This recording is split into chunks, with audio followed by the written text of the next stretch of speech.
Welcome to another episode from our Growth Tips series, the place to grow you, grow your business, and live the life you want to live. Today we're looking at how to properly price your services. Okay, so let's get into it. Why would you want to price your services correctly? Without knowing your cost of service delivery, you cannot reliably grow your business without knowing if it's viable or know whether you're actually losing money. 90% of businesses close the doors before they reach 5 years, and only 4% make it to 10 years. Industry and how we do business is changing rapidly at the moment. If you think the current situation is bad, it's about to get much worse. The majority of small business owners are what we might call accidental business owners.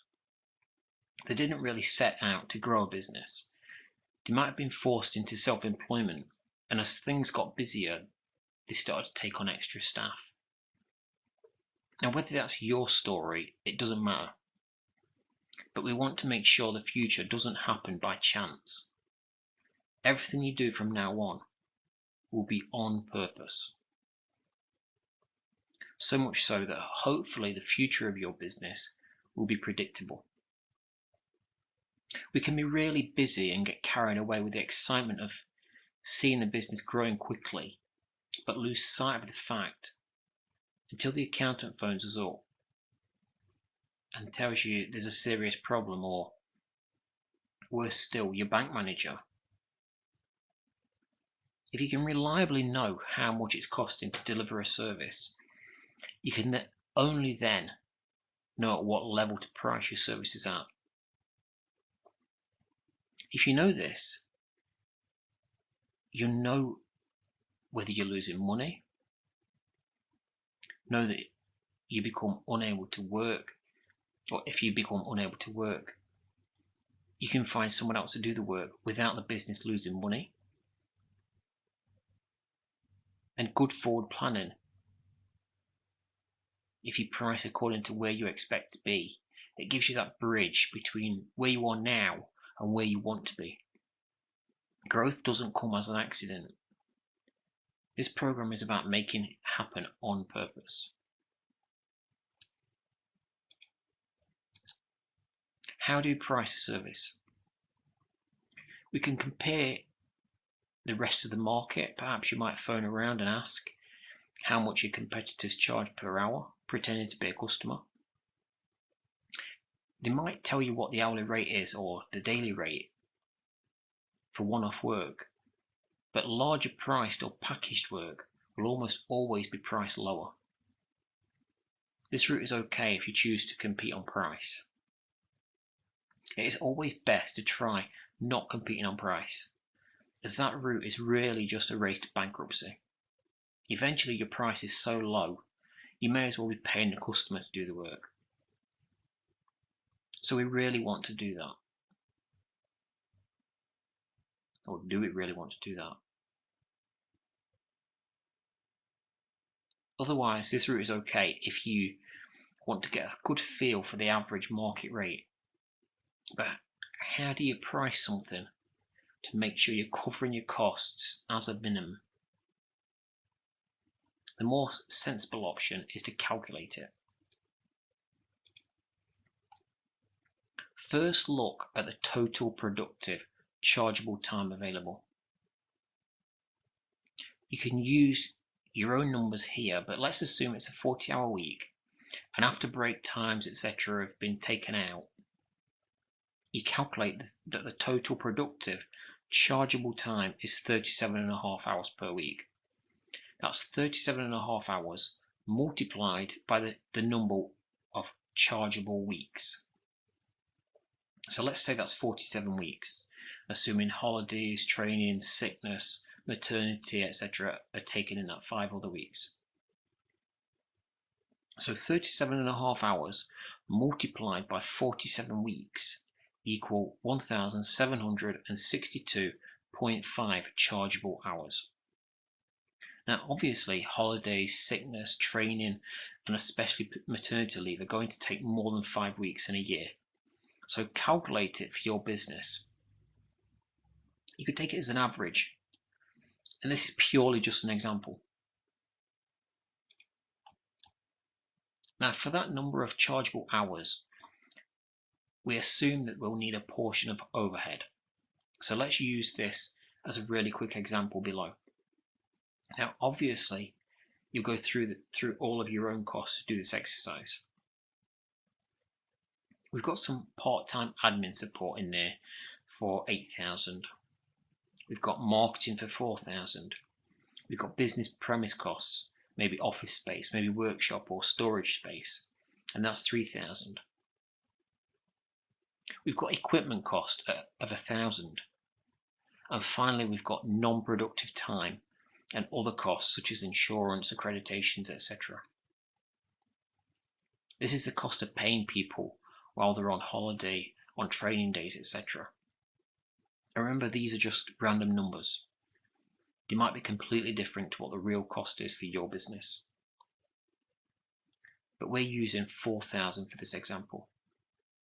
So that makes a total overhead of 20,000 per year.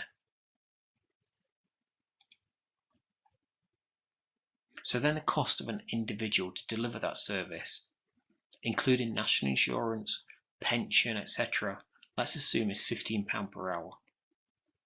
Now, I don't need to say this if you've seen our video about how to find your ideal customer, but if not, go and watch it next before you do anything else. In summary of that training though, make sure this rate is what it costs you to employ someone else. It's not what you'd pay yourself. The aim of this exercise is to completely remove yourself from the business. It doesn't matter if you stay working in it exactly as you are now, but consider this point. What happens if you price something at say £10 per hour, but then you get run over by a car and you're unable to work for the next 6 months? If it costs you £20 per hour to employ someone, it's going to be costing you more than you're getting paid. And you're still without a salary for yourself. One route to make sure you're covered is to take the industry union rates and then add 5 or 10%. That way you should hopefully be able to attract someone decent. Now you might say it won't matter because you've got insurance to cover that. Well, maybe you do, but that's only covering for a portion of your wages. If you aren't able to work for the next 6 months, your business is dead. Your customers will go elsewhere. You won't have a business to go back to. In fact, depending on the type of customer, they might even sue you for not completing the work on time. So let's get this right.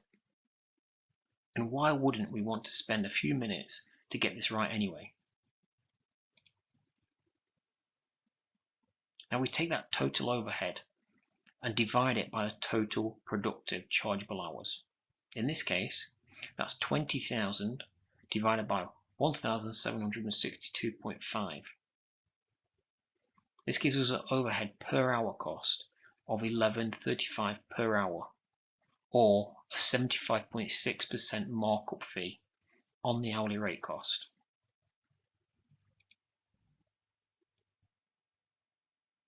This calculates to $26.35 that we absolutely must charge the customer. Now we haven't added any profit into this figure yet, and if we weren't to do so, it would still be advisable to add a contingency to this figure. Jobs might take longer, or some overheads might creep up in price. You want to make sure they're covered. The amount you add is up to you, but between 10 to 20% is pretty standard in other areas of business such as project budgeting. Next, you want to add a profit markup. In this case, let's say you're adding 15%. So in this example, we're not adding a contingency. So it will be the cost of service delivery rate at $26.35. Add 15%, which equates to £30.30 per hour charge out rate. Assuming everything went to plan, you'd make 13% net profit.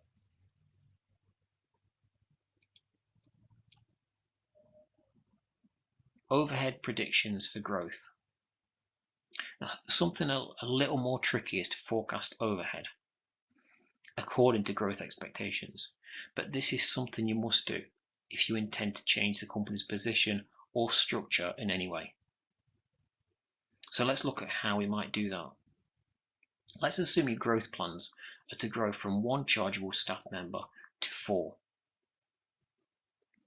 Over the course of a year, or perhaps you might be pricing a contract that will take 4 staff immediately. Now, obviously, the amount of chargeable hours available, along with the amount of overhead, will depend on how quickly you make that change. For this example, we're going to assume we're at the end of the year and all of this is in place. Using the earlier overhead structure, let's adjust the numbers. So the admin cost, that goes up to about 12,000. Marketing has risen to 16,000. Premises have stayed the same at 3,000. Equipment has gone up to 2,000. And the non-productive and other costs element has risen to 12,000. In addition, though, you now need to have a cost for managing the business and the people doing the work. We'll put that at 25,000. So that brings the total overhead under this structure to 71,000.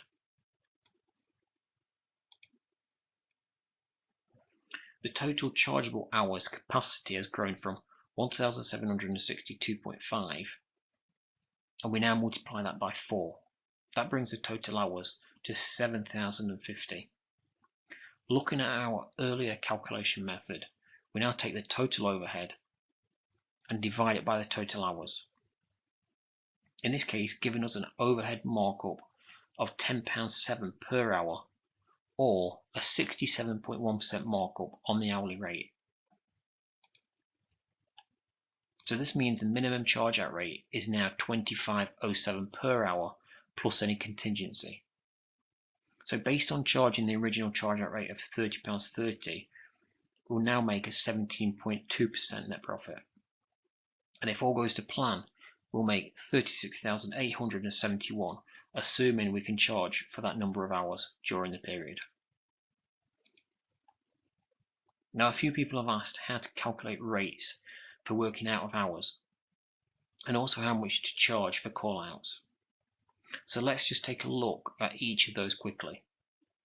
Now, for most service categories, if there are union rates involved, they will normally say that an employee is paid either time and a half or double time, if they've already done their normal daytime shift, or perhaps if it's a weekend or a public holiday.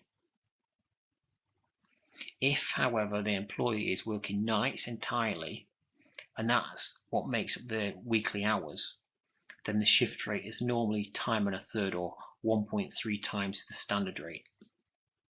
Now, obviously, different service categories will differ for this. For example, some services are always provided out of hours anyway. But let's have a look at an example. So here we've used the earlier example when the standard rate was £15 per hour. So calculating that at shift rate, and we're now paying out £19.50 an hour. We base the overhead on a set rate per hour, but you could equally do it on a percentage uplift from your standard rate. Obviously, unless you know how many total hours you'll have to work with, though, it makes it hard to stay competitive. So for this example, we're just using the standard overhead rate per hour. It would be worth reviewing this rate according to the average hours being worked every month, because you can obviously see how the overhead allowance is working out in real time and adjust it if necessary that way. Now, if most of your work is done during normal hours and you just get an occasional contract working out of hours, say for a few hours a month, you could argue that most of your overhead is already covered. But what you need to consider is that over time, that area of the work might increase to such an extent that it makes up, say, 40% or more of your business. And if you've not allowed any overhead in that, your business is going to be in serious trouble. Okay, so looking at how much to charge for call out rates.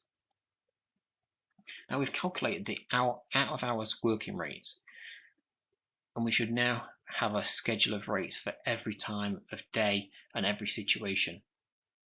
So assuming it's a Sunday evening and you get a call out, you've calculated that your out of hours rates for a Sunday evening calculates to be £40 per hour. Now you probably also have a call out fee or call out standby to pay to your employee, and the unions will probably determine what that is. Now don't forget to include any employer costs to be added to that. So in the UK you'll add the percentage for employer national insurance contributions to that. But let's assume everything added up equals £20.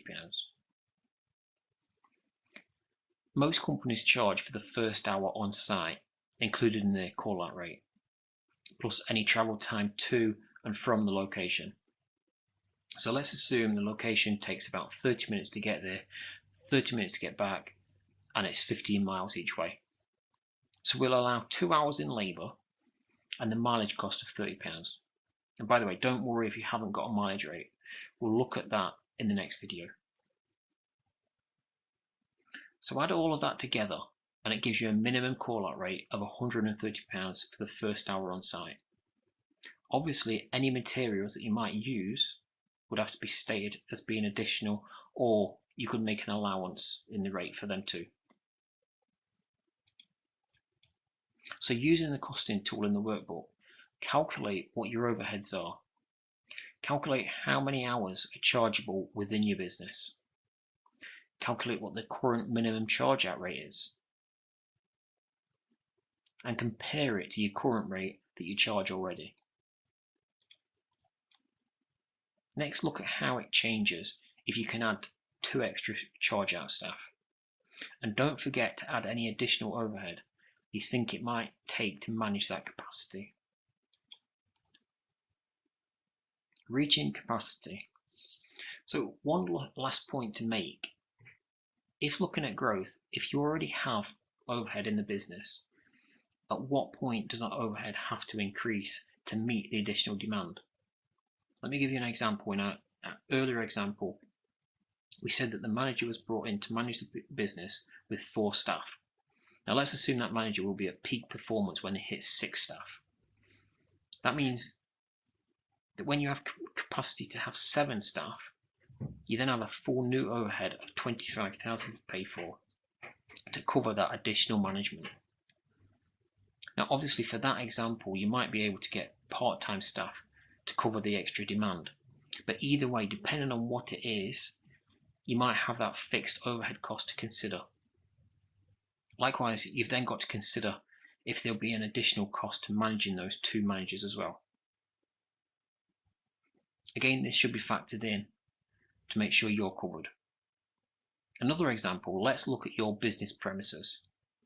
How much can your business grow before it needs larger premises? Perhaps anything over 4 staff will mean taking on additional new premises of equal size, which means double the premises overhead for only an additional 25% growth in capacity. That's it. Next time we'll be looking at how to price your mileage fee. Thank you for watching. I hope you've got some value from this. If you think others would get some value from it, please invite them to join the various social media groups and pages. As a bit of fun after you complete the workbook, why not post how your current charge out rate compares with a calculated rate in the social groups and pages. And that's it until the next time. Thanks for watching. I look forward to seeing you next time.